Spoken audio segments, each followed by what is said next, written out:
जय हिंद दोस्तों। आप सबका आपका अपना चैनल लक्ष्यपुर जीएस में आप सबका स्वागत है। हम कब पढ़ रहे हैं religious and social reform movement in India. इसमें हम पढ़ चुके थे आर्य समाज, ब्रह्मो समाज और रामकृष्ण मिशन। आज जो हमारा टॉपिक है वो है सर सैयद अहमद खान। ठीक है, सर सैयद अहमद खान के बारे में हम लोग पढ़ेंगे। तो हम शुरू करें टॉपिक, उससे पहले आप सबको सर सैयद अहमद खान के बारे में बताना चाहेंगे। ठीक है, सर सैयद अहमद खान का जन्म हुआ था 1817 में। ठीक है, एक वेल एजुकेटेड और हाईली क्वालिफाइड मुस्लिम फैमिली में हुआ था। वो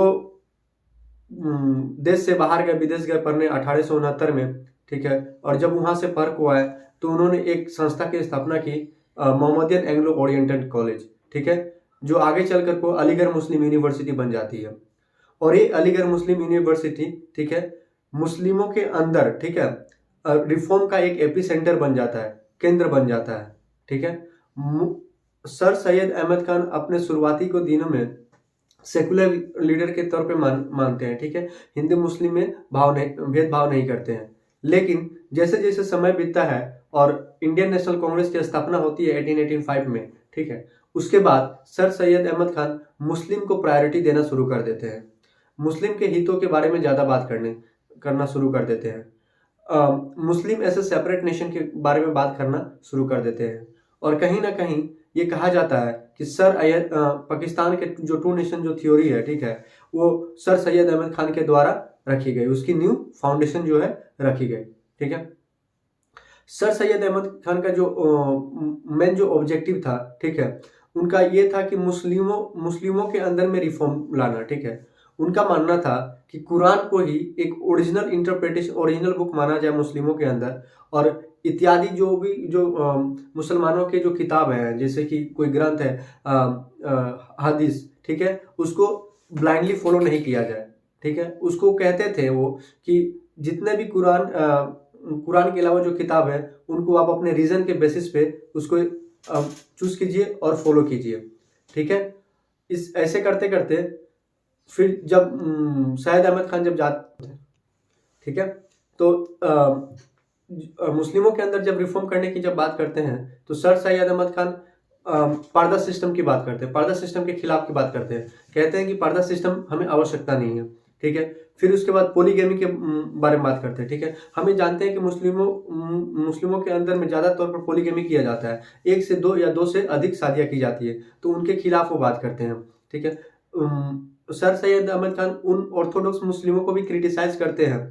ठीक है, जो विडो रीमैरेज के खिलाफ होते हैं। ठीक है, वो कहते हैं कि विडो रीमैरेज नेसेसरी है, ठीक है, और इसमें कोई बुराई नहीं है।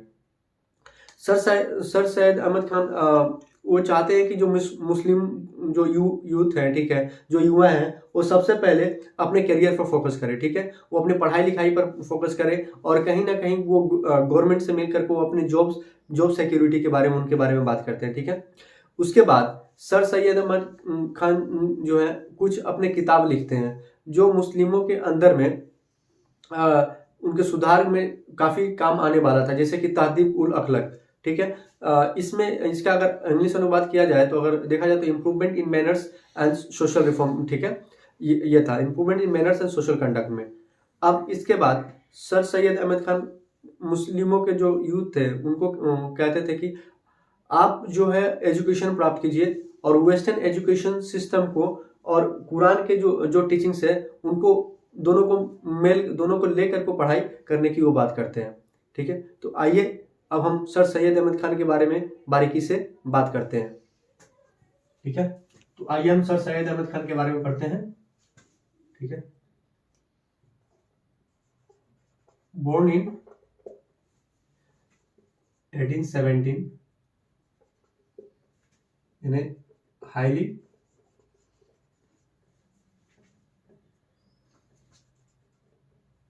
मुस्लिम फैमिली। ठीक है, ये अलीगढ़ मूवमेंट से जुड़े हुए हैं।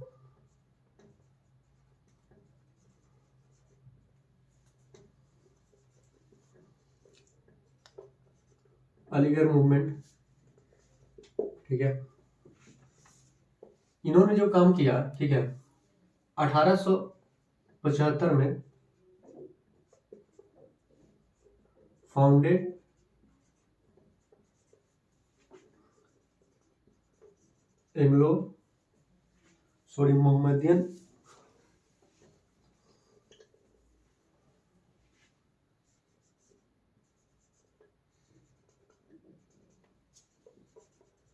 मोहम्मदियन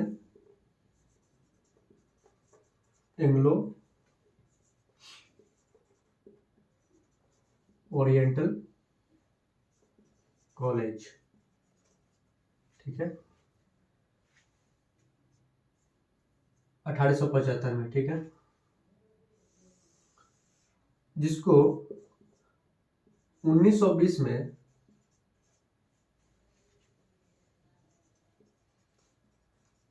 चेंज इनटू अलीगढ़ मुस्लिम यूनिवर्सिटी कर दिया गया।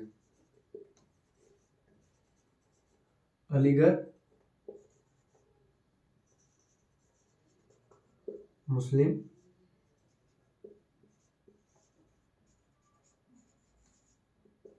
यूनिवर्सिटी कर दिया गया, ठीक है।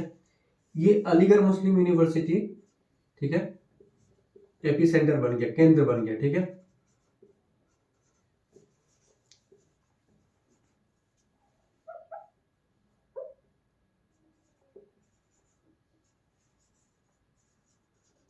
सोशल रिफॉर्म इन मुस्लिम्स, ठीक है, ये केंद्र बन गया, ठीक है। अब सर सैयद अहमद खान की जो जीवनी है, ठीक है, वो क्या चाहते थे? सर सैयद अहमद खान ये चाहते थे, ठीक है, कि जो मुस्लिम्स यूथ है वो फोकस करे अपने क्या बोलते हैं, अपने जॉब पर, अपने सिक्योरिटी पर, ठीक है। Wanted Muslims youth to focus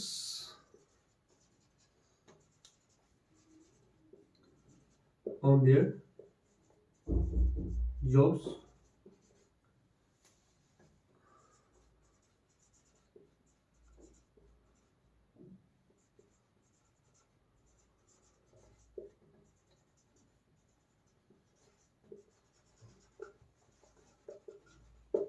ठीक है, ये आप लिखिए। उसके बाद हम आगे बढ़ते हैं।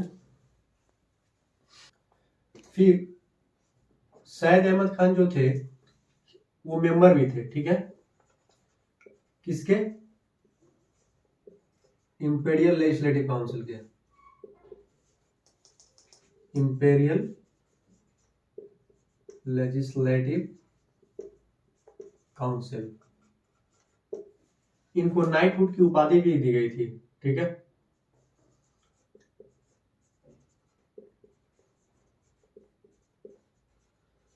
(1888) में, ठीक है। अब हम पढ़ेंगे इनके जो सोशल रिफॉर्म्स क्या क्या थे, ठीक है, उसके बारे में।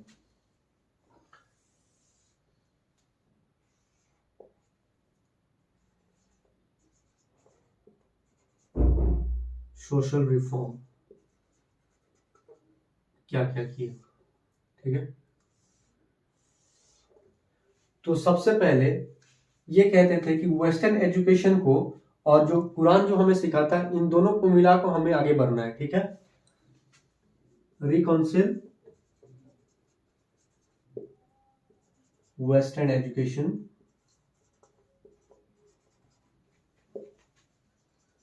with the teachings of Quran।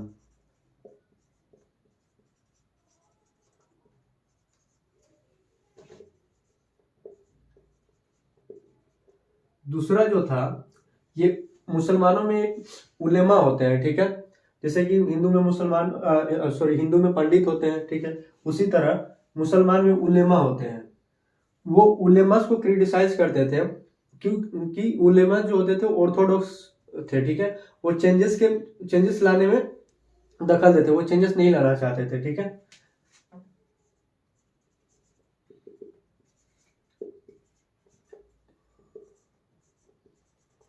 Criticise ulemas, फिर पोलीगेमी के खिलाफ थे, ठीक है, पर्दा सिस्टम,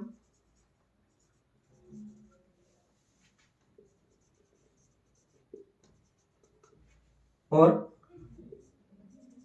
विडो मैरिज को एडवोकेट करते थे, encourage.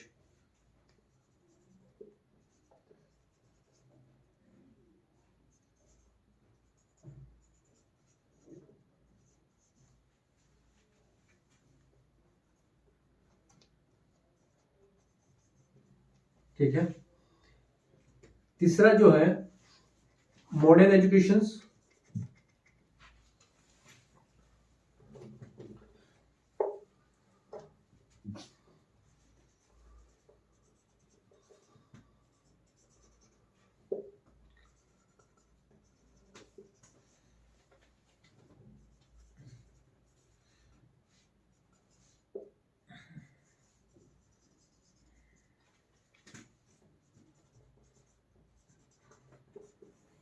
And employment opportunity.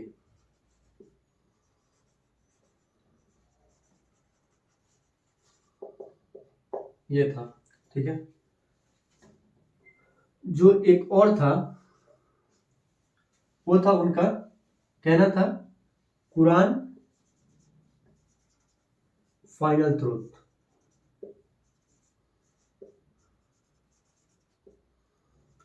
And हदीस एक किताब होता है, ग्रंथ होता है मुस्लिमों में, not to be followed blindly.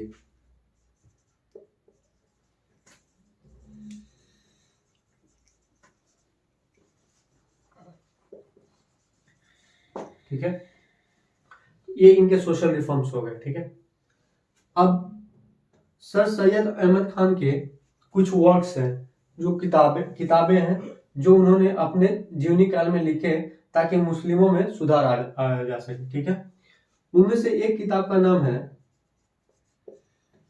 तहदीब अल अखलाक।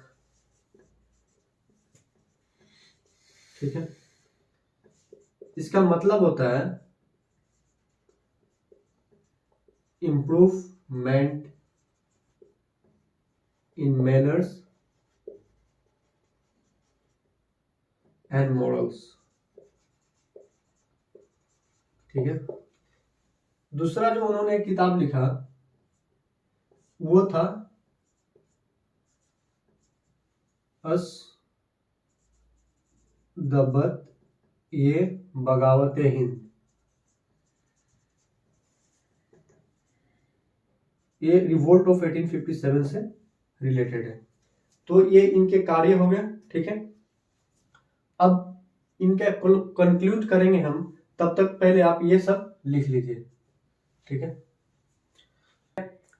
तो सर सैयद अहमद खान के बारे में हम लोगों ने उनको पढ़ा। ठीक है, अब सर सैयद अहमद खान को अगर कंक्लूड किया जाए तो देखिए, सर सैयद अहमद खान मुसलमानों में एक ऐसे, जब मुसलमान अंधेरों से गुजर रहे थे, ठीक है, एक पूरी चारों तरफ अंधेरा छाया हुआ था, तो सर सैयद अहमद खान मुसलमानों में एक ज्योति की तरह आते हैं। वो कहते हैं कि अगर मुसलमानों को आगे बढ़ना है, ठीक है, तो सबसे पहले उनको अपने खुद में सुधार लाना होगा। ठीक है, सर सैयद अहमद खान अपने शुरुआती को दिनों में सेकुलरिज्म की बात करते हैं, हिंदू मुस्लिम की एकता की बात करते हैं, लेकिन जैसे ही इंडियन नेशनल कांग्रेस की स्थापना होती है तो सर सैयद अहमद खान मुसलमानों को प्रायोरिटी देना शुरू कर देते हैं। ठीक है, मुसलमानों के यूथ से वो अपील करते हैं कि आप पहले अपने करियर पर, एजुकेशन पर फोकस कीजिए और ज्यादा से ज्यादा मात्रा में नौकरी पाने की कोशिश कीजिए, ताकि मुसलमानों में उस समय में जो पॉवर्टी थी, जो गरीबी थी, वो गरीबी उससे दूर हो जाए। ठीक है, तो ये उनको एक अंधेरे में किसी को टॉर्च दिखाने के काम किए हो। अब इस काम को करने के लिए उन्होंने, जैसे हमने आपको पढ़ाया, मोहम्मदियन एंग्लो ओरिएंटल कॉलेज की स्थापना की है उन्होंने, जो 1920 में जाकर को अलीगढ़ मुस्लिम यूनिवर्सिटी बन जाती है। और यही अलीगढ़ मुस्लिम यूनिवर्सिटी मुसलमानों में रिफॉर्म की एक केंद्र बिंदु बन जाती है। मुसलमानों के वो अलग अलग जो उलेमास थे, ठीक है, मौलवी थे, वो उनको क्रिटिसाइज करते थे। ठीक है, उनको वो कहते थे कि आप ऑर्थोडॉक्स हो, आपको चेंजेस लाने की आवश्यकता है, लेकिन उलेमा जो थे वो चेंजेस लाने के खिलाफ थे। सर सैयद अहमद खान मुस्लिमों से ये कहते थे कि जो कुरान जो हमारा जो बेसिक बुक है उसी को हम फोकस करें, फाइनल बुक लेकर को माने, और जो इसके इत्यादि जो और भी बुक है जैसे हदीस हो गए, ठीक है, उनको वो कहते थे इनको ब्लाइंडली नहीं फॉलो किया जाए, रीजन के ऊपर फॉलो किया जाए, ठीक है। उसके बाद इन्होंने अपने आइडिया को आगे बढ़ाने के लिए कुछ किताबें लिखी, जैसे कि तहदीबुल अखलाक हमने आपको पढ़ा है, जिसका मतलब होता है improvement in manners and morals. अपने अंदर में अपने व्यवहार को और अपने सोचने की तरीका को बदलना। वो विडो रीमैरिज को प्रमोट करते थे। उनका यह कहना था कि अगर किसी भी सोसाइटी को अगर आगे बढ़ाना है, ठीक है, तो औरत को और मर्द को एक साथ एक से कंधे से कंधे मिलाकर चलना होगा, ठीक है। तो ये अगर पूरी तरह से सर सैयद अहमद खान की अगर जीवनी को देखा जाए तो मुसलमानों की जिंदगी में वो एक उजाला लाने का काम करते हैं, ठीक है। तो यहाँ सर सैयद अहमद खान की टॉपिक खत्म होती है। अब हम आगे थियोसॉफिकल सोसाइटी पढ़ेंगे, तब तक के लिए 2 मिनट का ब्रेक लेते हैं, ठीक है। अभी तक हम पढ़ चुके थे Aligarh movement by sir Syed Ahmed Khan, ठीक है। अभी जो हमारा टॉपिक है वो बहुत इंपॉर्टेंट टॉपिक है, वो उसका नाम है थियोसॉफिकल सोसाइटी, ठीक है। थियोसॉफिकल सोसाइटी इसलिए इसकी इंपॉर्टेंस बढ़ जाती है, ठीक है। अभी तक हमने जितने भी पढ़े, ठीक है, वो जो भी रिफॉर्मर्स थे, इंडियंस थे, या तो हिंदुइज्म में हो रिफॉर्मिस्ट राजा राम मोहन रॉय साहब हो, या आर्य समाज के स्वामी दयानंद सरस्वती साहब हो, ठीक है, या सर सैयद अहमद खान साहब हो, या स्वामी विवेकानंद हो, ये सब इंडियन थे। इसमें खास बात क्या है कि इस सोसाइटी की स्थापना करने वाले जो हैं वो विदेशी हैं, अंग्रेज हैं, ठीक है। वो अंग्रेज आकर कोई सोसाइटी की स्थापना करते हैं, और ये जो इंस्पायर्ड थे, ठीक है, इंडियन कल्चर से इंस्पायर्ड थे, एंशिएंट इंडियन ट्रेडिशन से इंस्पायर्ड थे, ठीक है, गीता से इंस्पायर्ड थे। ये इसकी इंपॉर्टेंस और भी बढ़ जाती है क्योंकि 1875 में जब इसकी स्थापना हुई उस वक्त वेस्टर्न एजुकेशन सिस्टम एकदम अपनी चरम सीमा पे इंडिया में छा रही थी।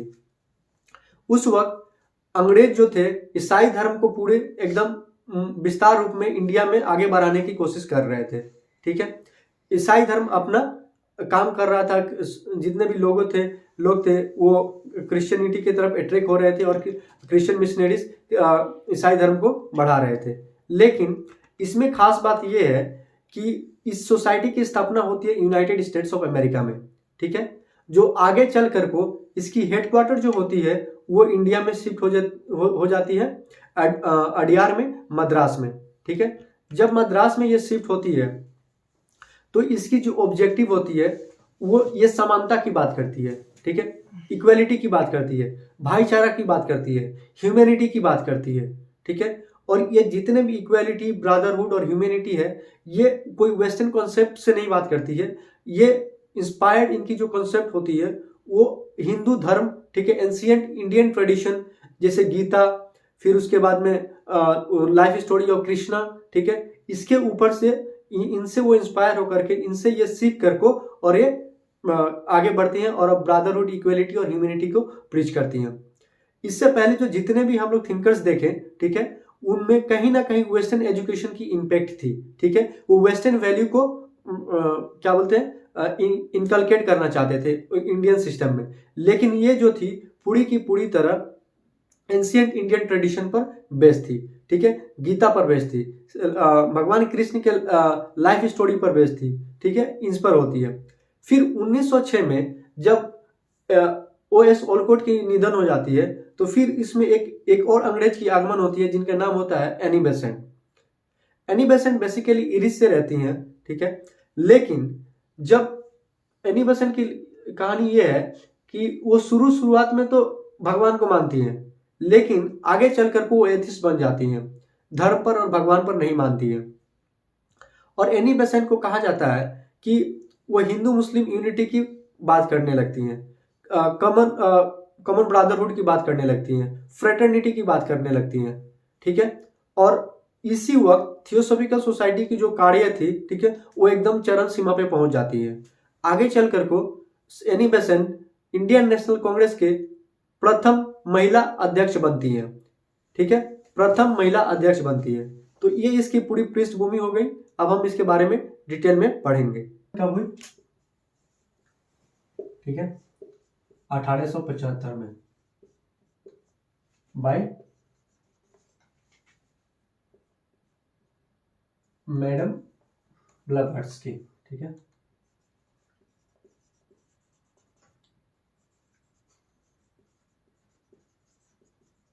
वर्ड्सके NOS ऑलकॉट। ठीक है, इनकी ये हुई। इनकी जो सबसे खास बात थी, ठीक है, यूनिक जो थी, जैसे हमने आपको बताया, एस्टेब्लिश बाय फॉरेनर।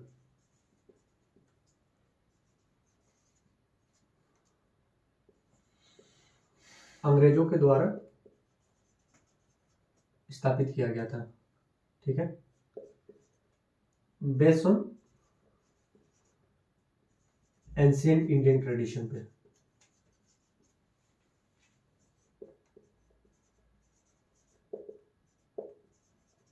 ठीक है, influence bye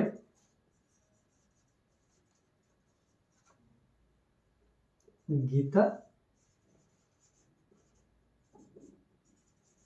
and life of Krishna.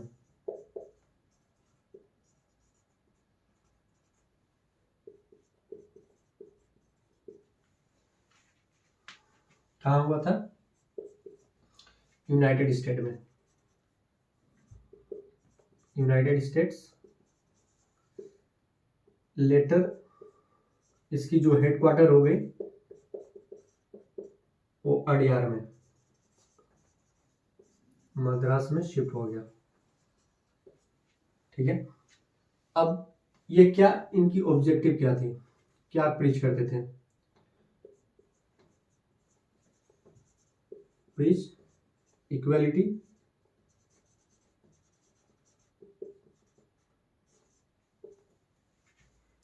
Humanity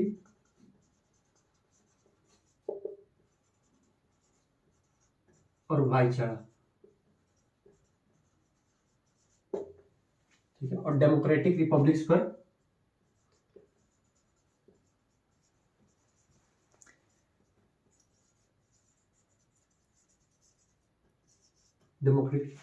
पर ये बात करते थे। दूसरा जो था, ये क्रिटिसाइज क्या क्या करते थे?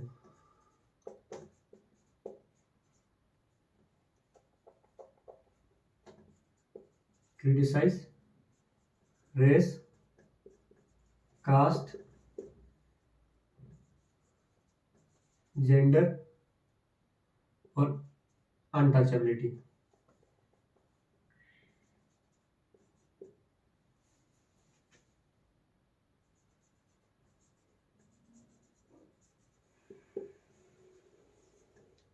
डिस्क्रिमिनेशन, इनको क्रिटिसाइज करते थे। अगला जो था, सॉरी,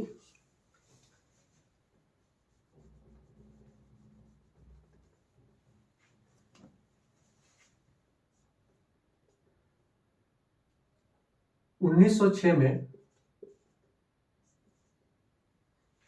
ओलकोट की मृत्यु हो जाती है।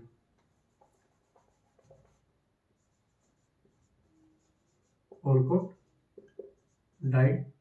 ठीक है, इनके मरने के बाद एनी बसंत आती है।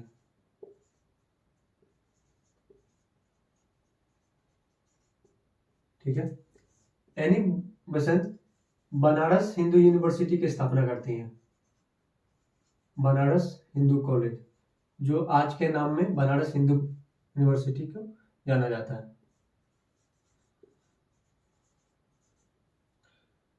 इनके टाइम पे,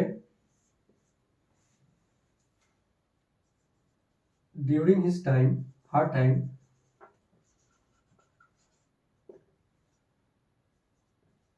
सोसाइटी रीचेस इट्स पीक, एकदम पीक पे चली जाती है। ठीक है, ये लिखिए, उसके बाद हम आपको बस 2 लाइन बची और तो एनी बेसेंट के आने के बाद थियोसॉफिकल सोसाइटी की जो उनकी जो कार्य थी, जो सोसाइटी की जो कार्य थी, वो एकदम पीक पे पहुंच गए। ठीक है, तो एनी बेसेंट के बारे में थोड़ा सा कुछ जान लेते हैं। ठीक है, ये इंडिया में आई। ठीक है, कब आई? 1893 में। ओलकोट के मरने के बाद 1907 के बाद इनको थियोसॉफिकल सोसाइटी की इन्होंने चार्ज ली। ठीक है, ये सेंट्रल हिंदू कॉलेज की स्थापना की। Central Hindu school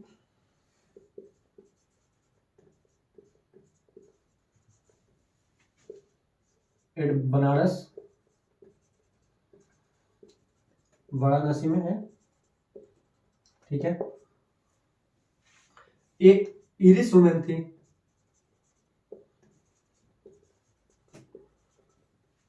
earlier Christianity पे बिलीव करती थी, अपने जीवन के शुरुआती काल में ईसाई धर्म पर ये बिलीव करती थी।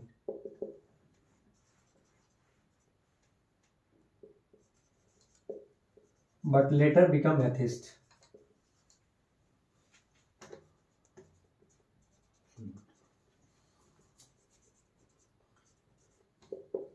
ठीक है, फिर 1917 में जाकर को she became president of Indian national Congress. ठीक है, एनी बेसेंट की और एक ये थी कि आगे चलकर हम पढ़ेंगे जब होम रूल लीग मूवमेंट आएगा लाला लाजपत राय के साथ, तो 1916 में ये होम रूल मूवमेंट में भी ये काम करती हैं। ठीक है, और भारत के स्वतंत्रता आंदोलन की ये बात करती हैं। इनका न्यू इंडिया और कॉमनवेल्थ 2 पुस्तक भी आती हैं होम रूल लीग में, तो आगे के टॉपिक्स में हम पढ़ेंगे। तो यहाँ आज सोशल रिफॉर्म मूवमेंट खत्म होती है, थियोसॉफिकल सोसाइटी ये आज यहाँ पर अंत होता है। ठीक है, आज के लिए इतना ही। जय हिंद, जय भारत।